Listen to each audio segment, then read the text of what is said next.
Greetings and welcome to another edition of Montpelier Connection. I'm State Representative Mike Mrowicki from the Wyndham 4 District, Putney, Dummerston, and Westminster. We're here in the State House. We're a little bit more than a month into the session, and we have got a lot going on here. And one of the things that we're looking at is gun safety reform.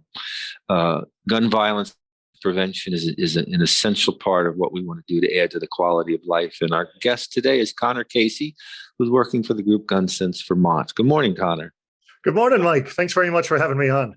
Well, it's my pleasure for sure. We've worked together in the past on a number of issues and concerns. And I'm glad you're in this work now. So I wonder if you could just take a minute, tell people a little bit about yourself and where you're from, how you got here, and what are you doing now here? Sure.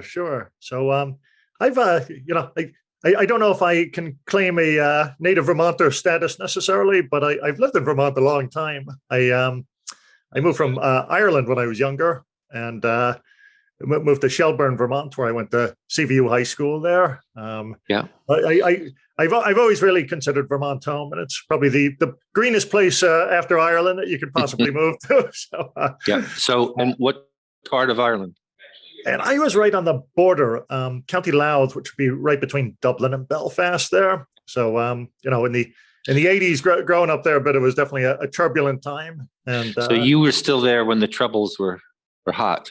Absolutely, yeah. No, I remember sitting in primary school. And, your desk would start shaking and you'd say, please, sir, is it an earthquake going on now? And he'd go, no, lads, just the customs station being blown up down the road. It was, we were only a mile away from the border. So, the British soldiers were a pretty big presence. And to be honest, Mike, that's really how I got involved in politics, I think, because you had to be involved in politics in one way or another. And I remember going back, years later and, it was after the Good Friday Agreement, and sure enough, the British barracks were taken down. The soldiers were gone. There was no boat patrolling the loch near where we lived. So to me, it really demonstrated that politics can make a very real and immediate difference in people's lives there, and it was very tangible to me. Yeah. So I think I caught the fever, and after I graduated from college, I went back to Ireland. Actually, went to Dublin City University. And when I came back, my first job was actually working in the office of Ted Kennedy there in Boston. So I was very low on the ladder, but it was a great learning experience. Learning from the senator who's been courageous on some of the very issues we're talking about. But you'd be in the car driving him around and stuff, and it'd be fun just to pick his brain. So from there, I really did. I wanted to get back to Vermont, and I was very fortunate to land a job with the Vermont State Employees Association, where I worked for about 8 years as a legislative director, and that's where I got to know you a bit, Mike. When you first came in, and I really always, even when I stopped working at the Vermont State House, I always appreciated it. It's a place where you don't have your own staffs. You're really, whether you want to or not, you're forced to interact with the electorate. And if you're a lobbyist, you always said, if everybody has to eat, you hang out in the cafeteria enough, you're going to catch folks. So that was great. From there, Mike, I did take a little hiatus, stayed in the labor movement, but moved down to Connecticut for 3 years, where I worked for the Connecticut Education Association as a union organizer. And that really shapes, I think, some of the work I'm doing today, because I was there during Sandy Hook, and if you were in the education community, NEA didn't represent the teachers at Sandy Hook, but certainly we all found a shift from working on education policy to saying, we're in a crisis here, and a school that you were able to just go knock on the door and go in before. You found security, you found tension, and you really saw the emotional toll that it took, not just on the community, but on the entire state there. So that really drove me. Some of the legislation I worked on there was making sure that folks who had been through this tragedy were eligible for workers' comp benefits, because initially they were denied if you weren't directly physically harmed by the massacre there. So, if you had a psychological toll as a result of it, you were denied the benefits. So that was a lot of the lobbying effort, was to make sure, teachers and, classroom professionals were able to get those benefits. From there, I'm like a wind-up toy, Mike. You can interrupt me anytime. Go on No, and on. but you're back in Vermont now. And I'm back in Vermont. I took a job I ran the Vermont Democratic Party for another 3 years when I came back. And I've been doing some consulting since. But, in this, I was approached about this gun sense job, and I immediately connected to it. I was very drawn to it. Yeah. Because I was there when Gun Sense was first founded by Ann Braden down from your neck of the woods. And the courage of her, somebody who really hadn't stepped into this arena before, but got the real amazing calling after Sandy Hook. She's the most natural sort of activist, and what she did in building that organization and bringing some of these issues to the forefront, it's so commendable. So, if I can even hold a candle to what Anne did, I'd be very happy in this job. Her courage and her energy were hard to ignore and infectious in a good way. And she's really laid the foundation for the work here. And I'm glad to see now that you're able to pick it up. I know before you, Clay Lasher Summers was there and did some great work, and Clay is still involved on a national scale now, but I'm glad to see that you're here. And so what are you looking to accomplish this year? Yeah, sure. I think, just looking under the hood of Gun Sense, I think I'd love to get us back to what we originally were, which was a real grassroots organization.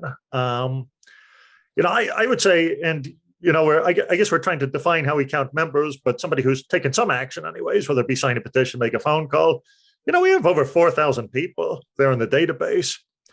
So it's a good audience. When you send an email out, people open it, they respond. People care deeply about these issues. And, I think we need to re-engage them a bit. We had a tremendous win, back in 2018. Yeah. The four gun bills signed there. Sure. And let's not wait until a tragedy to think we have to do something again. That's where I'm coming from on this. I've been working with Ann, and even before Gun Sense, when we tried to get gun locks, and we had some challenges then, but after the Parkland shooting in Florida, there was a lot of energy, and then the almost tragedy in Vermont. And my feeling is we shouldn't have to wait for a tragedy to do the work on this. And I think you're so right, Mike, and, like the near tragedy with Fairhaven High School, I do believe was a real catalyst for the governor having a change of heart on this. And I remember I was standing with Clay on the lawn. I think you were there too in 2018 when Governor Scott was signing this legislation. And it was not a pretty event there. There was some pretty nastiness. It was not, it was, and, Clay, who had worked really hard, she had tears in her eyes next to me. It was a very powerful, and it was a moment you don't forget, really. But of course, I had just been working pretty hard to, against the governor electorally. But I think it sort of represented the best of Vermont, when he really looked into his heart a bit and, made a decision that he knew would be quite unpopular with his base. Yeah.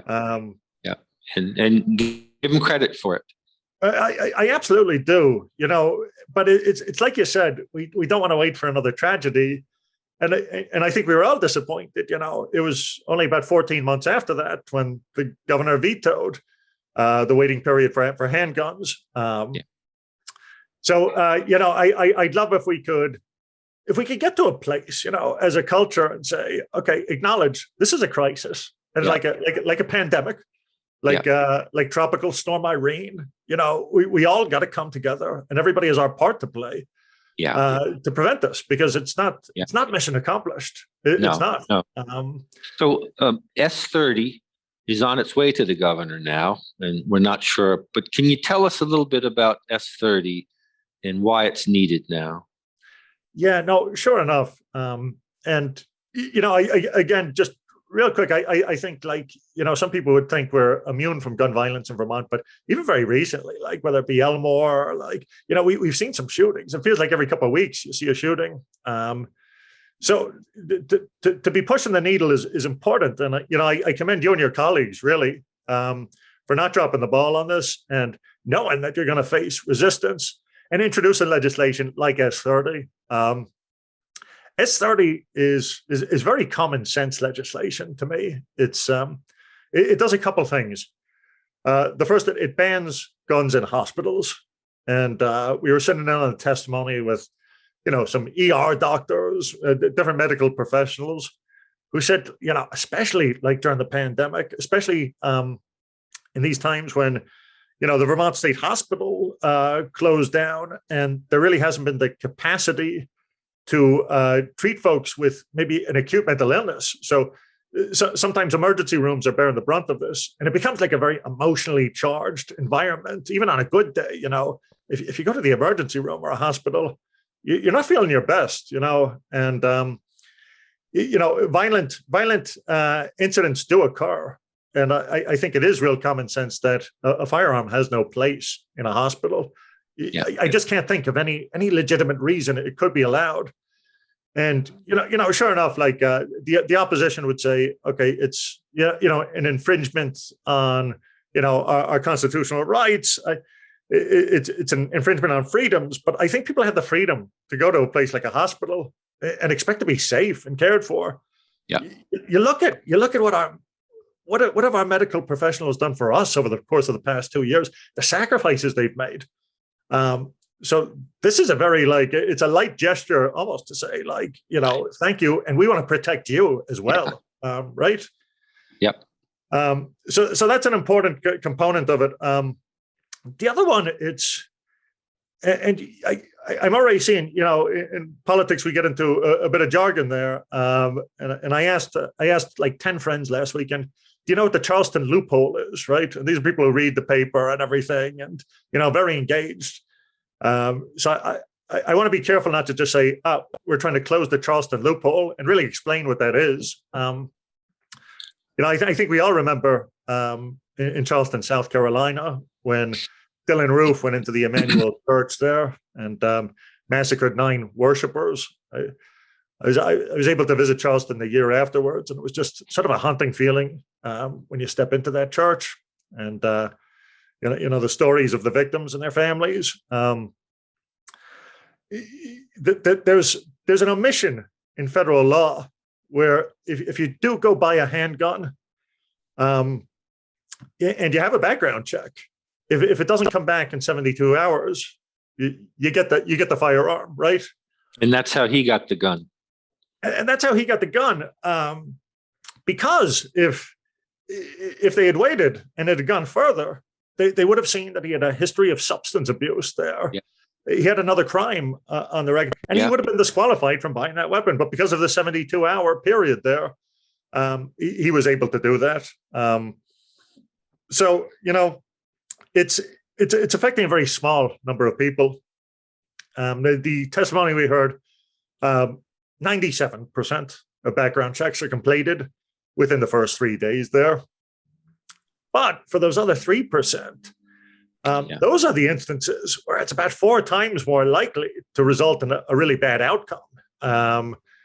So it might seem like a very small step, but it's a very meaningful step, and it could very well be the difference, right here in Vermont. Oh yeah. To us, it's a very natural extension of what Governor Scott has already done, because the intent of what he did was to make sure folks who are bad actors, or folks who maybe have a history of like negligent or reckless behavior, are not the ones possessing firearms. We support responsible gun ownership, absolutely. But just like anything, you have to go through some checks here to make sure it's getting in the right people's hands there. So we really hope, like, as this bill gets to his desk, he looks at it again, and we're hoping to see more of the governor we saw in 2018. Yeah. Because I think that was very real. I don't dismiss it as just politics and him looking at polling numbers or anything. I mean, if you do like a polling number, 74% of Vermonters support legislation like this. Yeah. But we really hope he does do the right thing. Yeah. So we've only got a couple minutes left here. Sorry. Yeah, sorry. So is there anything else in that bill, or what's ahead for your work with gun sense this year? I think, or even beyond. For me, this legislation is incredibly important. It's been on our legislative priorities there. We do have a long legislative agenda we'd like to see passed.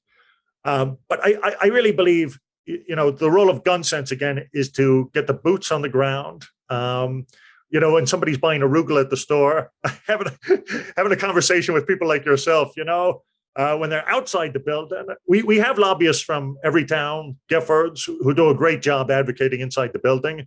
But I think we're missing that grassroots push. And I hope to revive that for gun sense and make it a really vibrant organization that people can join.